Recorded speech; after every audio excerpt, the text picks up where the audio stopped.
Assalamualaikum warahmatullahi wabarakatuh. Perkenalkan, nama saya Ariyanti Taufika Hardini.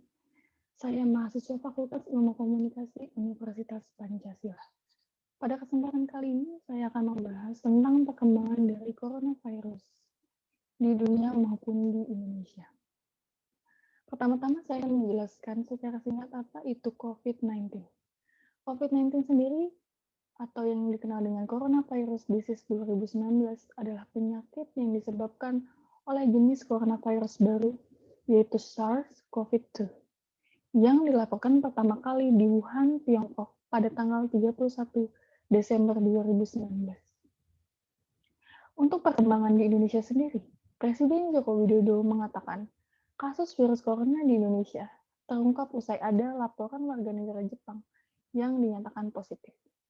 Warga negara Jepang ini baru saja berkunjung ke Indonesia. Pemerintah kemudian langsung menelusuri siapa-siapa saja yang melakukan kontak dengan pasien tersebut. Orang yang terkena virus corona berjumlah 2 orang. Ibu 64 tahun dan putrinya 31 tahun. Langkah-langkah pemerintah untuk memutus rantai penularan COVID-19 di Indonesia yaitu dengan menemukan orang-orang yang terinfeksi, lalu selanjutnya diobati dan diisolasi. Diisolasi secara mandiri ataupun di rumah sakit rujukan COVID-19. Berikut adalah peta persebaran dari COVID-19 di Indonesia.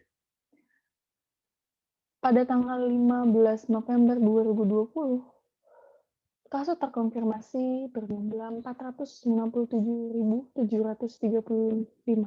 orang. Kasus aktif berjumlah 57.604 orang. Kasus sembuh sekitar 385.094 orang. Terakhir meninggal 15.037 orang. Sikap-sikap masyarakat terhadap bencana atau wabah COVID-19 di Indonesia. Terdapat 4 kelompok. Pertama, kelompok denial. Kelompok ini cenderung tidak peduli dengan wabah COVID-19. Mereka cenderung tidak menggunakan masker, tidak menjalani protokol kesehatan yang dianjurkan oleh pemerintah. Kelompok rejection adalah kelompok-kelompok orang yang percaya bahwa COVID-19 adalah konspirasi atau buatan oleh orang-orang tertentu. Kelompok reseptif adalah kelompok-kelompok orang yang percaya dan menerima tentang wabah COVID-19 ini dan menjalankan peraturan sesuai yang dianjurkan oleh pemerintah. Yang terakhir adalah kelompok worried. Kelompok ini kelompok yang memiliki ketakutan berlebih terhadap virus corona yang berkembang di dunia maupun di Indonesia. Selanjutnya ada langkah-langkah 3T untuk menemukan penyebaran dari COVID-19. Yang pertama adalah testing atau pemeriksaan. Yang kedua adalah tracing atau penelusuran kontak kepada orang-orang yang diduga terkena COVID-19. Terakhir adalah treatment atau perawatan isolasi kepada orang-orang yang positif corona. Selanjutnya ada langkah-langkah 3M untuk mencegah COVID-19, yaitu mencuci tangan selama 20 detik, memakai masker saat berada di luar rumah. Yang terakhir menjaga jarak minimal lebih dari 1 meter. Makin jauh jarak antara individu dengan individu lainnya, makin juga virus corona ini untuk tidak tersebar kepada masyarakat.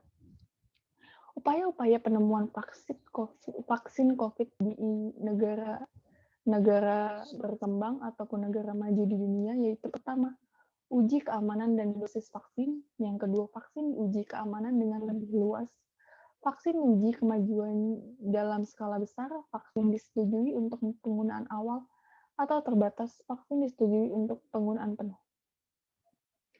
COVID-19 mampu mengubah dunia. Dalam pemberitaan Kompas TV bulan Juli 2020, WHO atau World Health Organization mengatakan bahwa COVID telah mengubah dunia dari orang, organisasi, bangsa, karena tingkat penularan terus meningkat. Contohnya, untuk seorang mahasiswa yang biasanya belajar menggunakan tatap muka, saat ini semua dilakukan secara daring. Orang-orang organisasi, orang-orang perusahaan yang biasa bekerja langsung di tempat kerja sekarang harus menggunakan daring. Begitulah perkembangan COVID-19 yang ada di Indonesia maupun di negara. Kurang lebihnya mohon maaf. Wassalamualaikum warahmatullahi wabarakatuh. Terima kasih.